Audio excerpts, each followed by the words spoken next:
ask you a question. Do you need to operate a real business in order to be considered a guru, right? Interesting question. A lot of times, some people say, and it may discourage you, and say, oh, well, you're not operating a real business, so how are you giving advice? How are you helping people? How are you credible?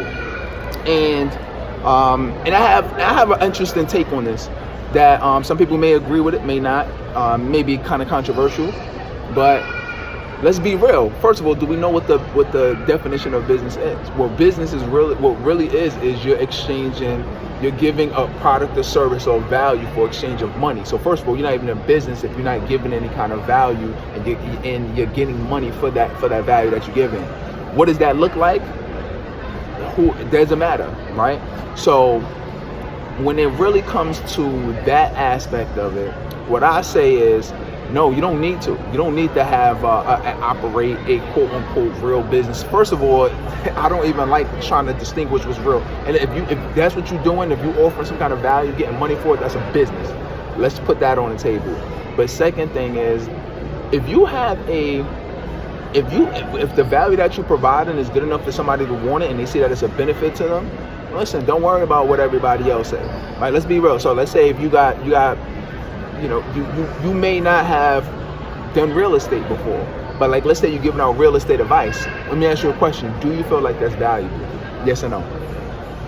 Right? Should somebody pay for it? Yes or no? And you haven't sold any houses. Some people may say no. I say it depends. What if you went around the world and you interviewed the world's top 10 people that was in real estate and doing real estate deals? Would that be valuable to you?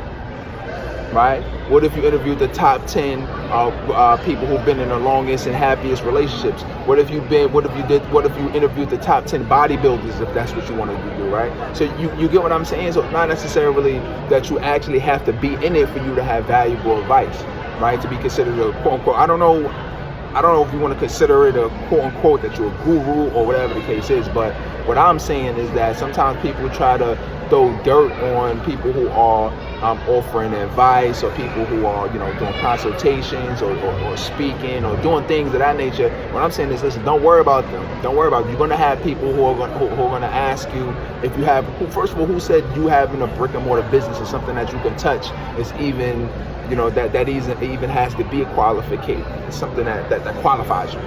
You know what I'm saying? What people really care about at the end of the day is, can you help them get results? Period. When I started, I was in a place to where, I was helping college students, and yes, I had got jobs myself, so I was able to help college students, but I was still giving advice. I had a place to where, when I transitioned and started working with business owners, I didn't have $1 million business. You know what I'm saying? Right now, we just at the place where we're hitting 100,000. But even before then, when I had advice, because I've spent thousands and thousands of dollars working with people who was running successful businesses, and then I extracted that knowledge, and then I started helping people who were just struggling with their business, all types of businesses. I wasn't just speaking and coaching at the time. And I helped them, and then they were getting success. There's one lady who was getting ready to shut down her daycare, and after I started working with her and consulting her, giving some great advice, she went from closing down one location to opening up another location. That's valuable, and I got paid for that. You know what I'm saying? So don't feel discouraged about the naysayers and the people who are saying that and try to discourage you. Think about Napoleon Hill, Think and Grow Rich, a classic. If there was a personal development hall of fame, that book would be in it. And in that book, what did he do? All he did was interview people. I'm talking about one of the best self-help personal development books of all time. All he did was interview what? Henry Ford, Andrew Carnegie, right? He interviewed the greats at that time.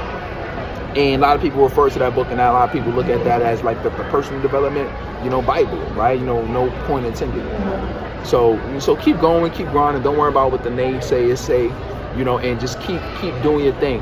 If you are actually doing the things that you are helping people with, that is going to be the best, right? Of course, because now you could draw from personal experience. But what I'm saying is, don't let it stop you if you don't. If you just have great advice that you know is great, and you're helping people out with it, and you got some results, you got some testimonials, and you're helping and it's working, do that.